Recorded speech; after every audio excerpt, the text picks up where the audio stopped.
We're headed into the sea of monsters. You sure you're okay to do this?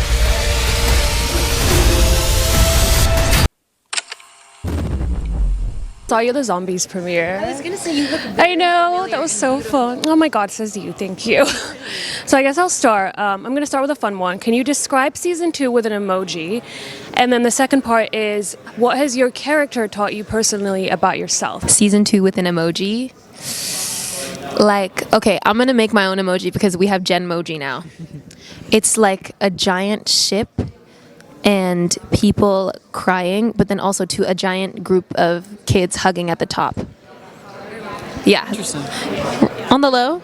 You agree? You concur? Yeah, I concur. I would say I would describe it with the wave emoji. Okay, yeah. There's so much water everywhere all the time. Always drowning. It's great. An emoji. Well, thank you. Is there like like the pop, like the explosion emoji? I would say. Good to see you, girl. How are you? You look so beautiful. Okay, what would you think? Any emoji? For season 2?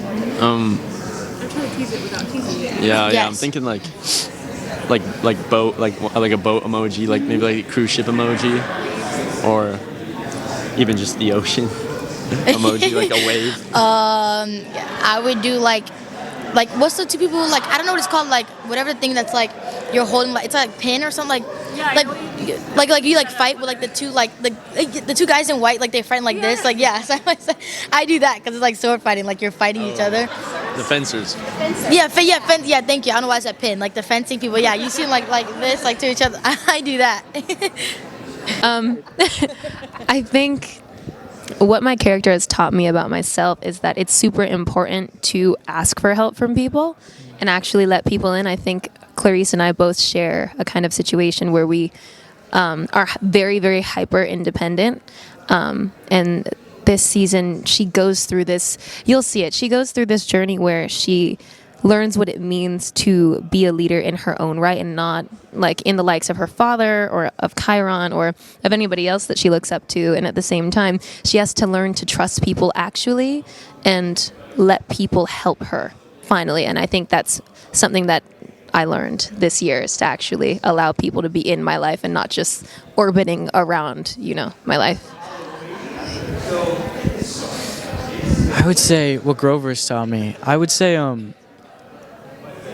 that's a good question. I think Grover very much kind of looks at relationship because he's an empath. He looks at relationships from kind of a top-down perspective, unless he's involved, in which case he's completely oblivious to everything that's happening to him. But he can very clearly see the connections between different people, kind of like he's looking at pieces on a chessboard, which is kind of what I wanted to bring into like the Ares scene in season 1. Like a little bit of that. He's kind of watching the field from like a higher position, and I think that is my like everlasting goal, is to get to that place where I can kind of see these things objectively and just know what everyone needs in a given situation and just be there for them according to that. And it's something I'm trying to get better at, but I'll always look up to him for that. I think that's a really, really good question, actually. I think a lot of the times Percy doesn't think a lot of stuff through.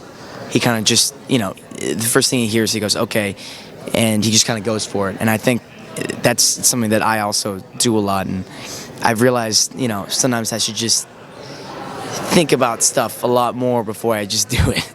You know what I mean? Especially because, I do a lot of, before I started acting, I'd always, I was super into doing flips and, a lot of, I'd always, the second that someone said, let's do something, dangerous or, something that you'd probably get hurt doing, I was like, yeah, 100%.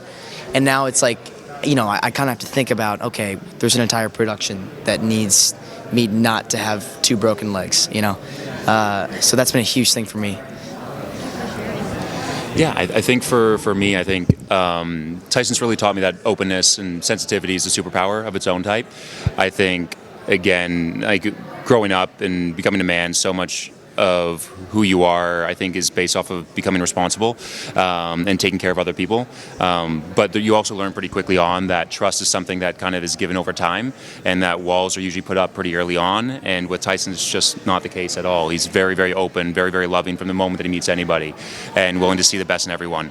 And I think it's on the surface such like an easy kind of answer, but I think stepping into that space for so long and living in that space and finding how vulnerable that made me feel and how much strength I think that it takes to kind of be in that space consistently was something that was really, really cool, and something I was really grateful for, and hopefully something that I also take into my future as well. It's a way better answer. Thank you. No, they were both amazing. Thank you.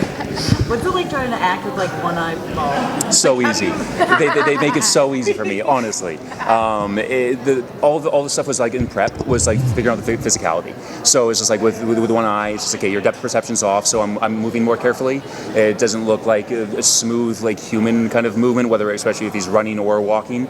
Tyson Run was something that was noted on set. So it's just being more careful of everything. Your periphery's off. Like it's just so much more limited. So when there's sounds, when there's like action, when there's danger, it's more of a full body turn. There's more of a reaction to it. Just be able to actually be able to take it in. And so once those like habits were formed, it really was just everything was emotional. You know, like on the day, it was like just looking at everybody the way that I normally do, connecting with everybody the way I normally do, and letting the incredible team that we have take care of all of the actual CGI and eye aspects. Yeah. You know, the sarcasm is kind of a way to make light of the situation that he's in, and I think he kind of takes that with him everywhere he goes, you know?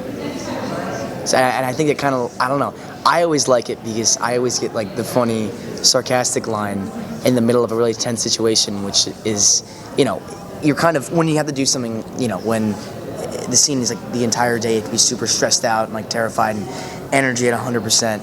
It's nice to have like that little one-liner in there because for a second you get to relax and then go back into it, you know? What was it like for you guys creating like this brotherly bond on screen? Really easy. Yeah. I mean, I think we both approach the work very similarly, which is such a huge part of it. And I think we both love the characters and the story enough that really bonded us from the beginning. Outside of that, again, he's one of my favorite human beings on the planet. He's like, he cares about his people as much as Percy does.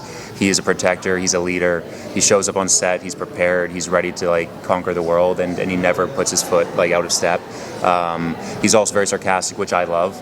And so on a Disney production, it allows me to feel free to relax myself more, which is great. But no, it was so easy, and again, hopefully, I think from the way that you've talked about it so far, it seems like it was pretty mutual, which is good. 100%. Yeah.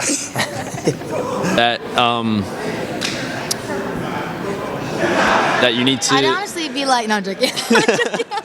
You go ahead. No, you go ahead, because I answered the last one. No, you go. It's okay. I don't have No, anything. please. No, I think that you need to fight for what you believe in, because that's what Luke's doing. That's actually Within reason. that's why I got quiet. I was like, wait. I was like, for Kronos?